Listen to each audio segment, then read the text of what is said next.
lo está leyendo ahora Manuel Adorno, dice: el Ministerio de Seguridad, cumpliendo directivas impartidas por Patricia Bullrich, se encuentra abocado a asistir a las víctimas del evento meteorológico ocurrido en la ciudad de Bahía Blanca. Piripipí, se encuentran. Y después es el punteo de todas las fuerzas vivas y de seguridad dependientes del Ministerio que están trabajando en Bahía Blanca, los envíos. A ver, ayer había una sensación de que Milei había hecho el toque y me voy, digamos, el mostrarse para la foto. Y no fue así.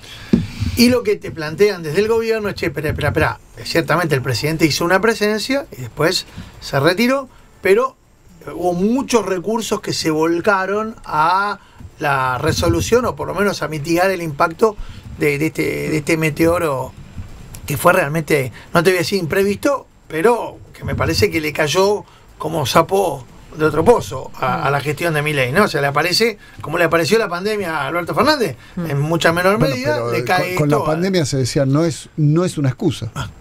Por eso mismo. Creo que le vino bien en un punto a Milei, que es que distrajo, como decíamos, Boca. Ayer no se habló de otra cosa que de Boca, sí. y lo que pasó en Bahía Blanca y la tormenta, en vez de todo de lo que se podría hablar si estuviéramos... Ahora, yo no sé si les pasa lo mismo a ustedes, pero los funcionarios con los que yo hablé en las últimas 72 horas hacen una evaluación diametralmente opuesta a la que hacemos nosotros sobre el impacto de las medidas anunciadas en la sociedad. O sea, todos te dicen, cayeron muy bien, el impacto fue absolutamente positivo, hicimos un montón de cosas que no pensábamos que íbamos a poder hacer, avanzar en un montón de cosas, y la recepción que tuvimos fue, contrariamente a lo que dicen algunos medios, mucho más favorable de lo que nosotros pensábamos. A lo mejor se juntan con otra gente, puede ser eso, ¿eh? O se generó un microclima, pero yo no encontré un solo ciudadano o ciudadana de este país, mirá que me debo haber juntado, qué sé yo, con 300 personas distintas, que me dijera: che, la verdad que estuvo bien el gobierno, ¿no? Bueno, pero es en el país de ellos, negro. Es el país donde te disfrazás, donde te camuflás, donde viajás pensando, flasheando que son G.I. Joe, flasheando que vas a pelear contra un huracán. La verdad no entiendo. Bueno, pero en ese país está todo bien. El tema es lo que viene, bueno. Y a mí no me parece mal que Milei, y creo yo a ninguno, haya puesto el cuerpo, haya ido, está muy bien. No exageré, papu. Nada más con ir estaba bien, no, está muy bien que haya ido. Claro que sí. Es lo que hay que hacer. El presidente tiene que estar al lado de los que lo necesitan. Está muy bien. Lo que vos decís, no exageré, nada más. No, igualmente también se puso el foco en lo que dijo Milei, porque de por sí llegó tarde, por haber ido a votar primero antes a Boca, etcétera, y cuando llega da un mensaje realmente muy escueto y despersonalizado, ¿no?, respecto de lo que estaba pasando. Él dice: confío en que los argentinos, por su capacidad de aguante y resiliencia, ahora van a poder soportar o surfear esta situación con los recursos existentes.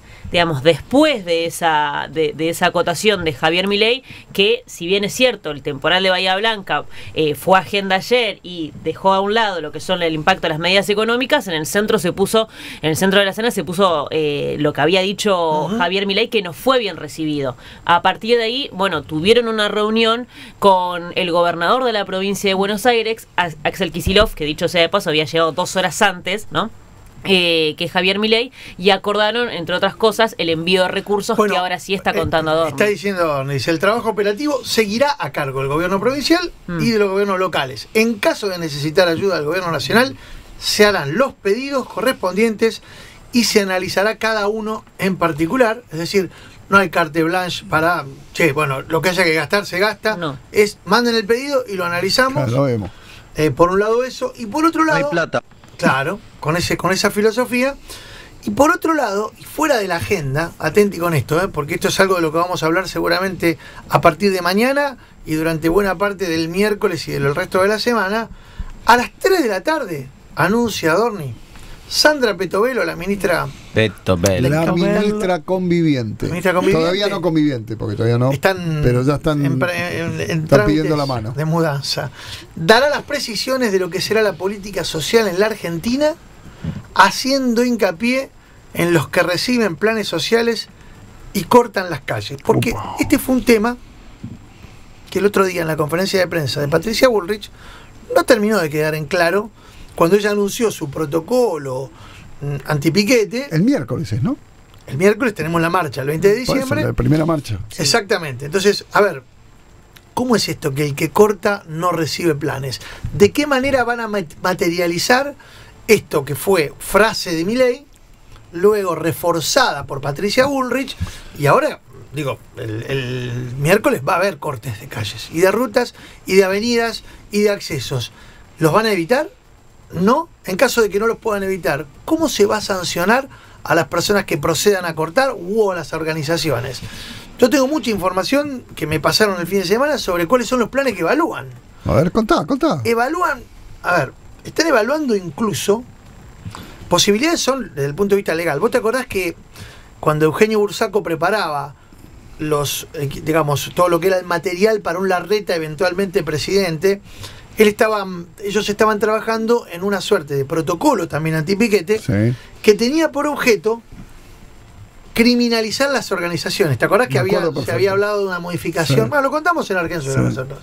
Bueno, ahora están evaluando otro aspecto, que es la aplicación del artículo 3. Esto sería, si hacen esto es gravísimo, pero una fuente del gobierno me dijo, esta es una posibilidad, no estoy diciendo que es lo que van a hacer. El artículo 3 de la ley 26734, que es la ley antiterrorista. ¿Ley antiterrorista? Están discutiendo en este momento y haciendo consultas sobre su posible aplicabilidad en el marco de las protestas sociales. ¿Cuál es ese artículo? Cuando alguno de los delitos previstos en este código hubiera sido cometido con la finalidad de aterrorizar a la población u obligar a las autoridades públicas nacionales o gobiernos extranjeros o agentes de una organización internacional a realizar un acto o abstenerse de hacerlo, la escala se incrementará en el doble del mínimo y el máximo. Las agravantes previstas en este artículo no se aplicarán cuando los hechos de que se traten tuvieran lugar en ocasión del ejercicio de derechos humanos y o sociales o de cualquier otro derecho constitucional. Hay que modificar esto. Claro, porque vos no podés no podés considerar una acción terrorista si lo que vos estás haciendo es peticionar por un hecho que tiene que ver con los derechos humanos, con la situación social. Entonces, lo que están planeando es cómo van a hacer para generar detenciones en el futuro a los presuntos violadores de la ley, porque no se trata, vos no podés meter preso a un tipo porque corta la calle. No. Tenés que enmarcarlo dentro de una figura del Código Penal. Entonces, lo que quieren es algo que sea, entre comillas, ejemplificador. Bueno, es una de las posibilidades que evalúan, toquetear este artículo de la ley antiterrorista que está previsto y en donde quedan eximidas todas las acciones públicas que sean en pro de los derechos humanos. Atenti con esto, ¿eh? Van con todo. Porque, y después ¿cómo van a instrumentar, pregunto yo, lo de los controles que tienen que ver con evitarle a los manifestantes el costo del operativo para prevenir los cortes? ¿Cómo van a hacer eso? Le piden el quit, ¿cómo es? O sea, no, imagino que irán contra las organizaciones. O sea, banderita que aparezca, banderita que van a ir Polo Obrero, pin, al Polo Obrero. No sé, Movimiento Teresa Vive, pero... Bueno, esto también es raro. Esto también es para los organizadores. Apuntan... Y después le mandan la factura, ¿no? Dijo Patricia. Apuntan a considerar terroristas a los convocantes. No, pero es mucho, boludo. Bueno, no, pero esa es una mirada. Sí, Dentro del gobierno hay un sector que dice, che, avancemos por acá. Hay otros sectores más racionales que dicen, espera, busquemos otra forma. Pero tienen que resolver en 48 horas, porque el 20 de diciembre van a tener una marcha a la que me parece, Jorge, no se va a plegar el peronismo, no, ni las organizaciones sindicales de gran porte. Va a haber seguramente cuerpos de delegados que responden a las izquierdas o a los partidos de izquierda, movimientos sociales, pero no veo una movilización en donde el peronismo aparezca motorizando esos resortes. No, que yo sepa tampoco. Por ahora al menos. Ni la Fuera CGT, de la ley, nada. Ahí está, ni la CGT, nada. No, pues la CGT ya dijo que están evaluando, que están en estado de alerta, pero en ningún momento hablan ni de movilización. Tanto el peronismo como la CGT, por lo que estuve hablando un poco este fin de semana, lo que están buscando es, en primera instancia, dejar hacer, digamos, que no sea, según entienden desde su perspectiva, responsabilidad de la CGT o responsabilidad del propio peronismo, que el gobierno no pueda llevar a la práctica las medidas que está pensando y que los acusen de ser los responsables de la ingobernabilidad de Javier Milei. Por eso, primero, que haga y a partir de que se vean los efectos accionar. Lo que sí, el peronismo, en un ratito te cuento, le va a tratar de marcar la cancha a Milei diciendo, che, ¿viste cómo lo de ayer sí efectivamente marca que se requiere un Estado presente y activo? Vamos a ver cómo contrapone la ideología y el programa de gobierno de Milei con la realidad social que se le impone sin quererlo, ¿no es cierto? Porque a una semana de gobernar ya tiene una catástrofe en la ciudad de Bahía Blanca. Sí, sí. Que igual digo, es una catástrofe climática. Sí, catástrofe climática. Por eso sí, digo, claro, tampoco se le puede achacar al gobierno el huracán. No, estamos hablando de porque solucionar. Si no, ya lo sé, no te lo estoy diciendo a vos, le estoy diciendo porque ayer muchos estaban enojados con eso. Pero bueno, muchos le achacaban al gobierno anterior la pandemia. La verdad. Bueno, muchachos, son catástrofes naturales. Digo, la pandemia también no fue. Sí, en realidad lo que el cuestionamiento principal fue el abordaje de la cuarentena. Eso fue lo que más cuestionó la oposición y yo creo que fue un punto fuerte del gobierno de Alberto Fernández. Para mí fue una de las pocas cosas que le podés destacar fuertemente al gobierno de Alberto Fernández, que fue el control de la pandemia y la compra de la vacuna rápida. Imagínate, repito, que nos pase una pandemia en esta situación, donde en vez de ir a buscar la vacuna al Estado, le va a decir a lo privado, cómprenla ustedes y que sea libre mercado. Bueno, esto es por eso, lo del Estado es muy importante. 11 de la mañana, 17 minutos.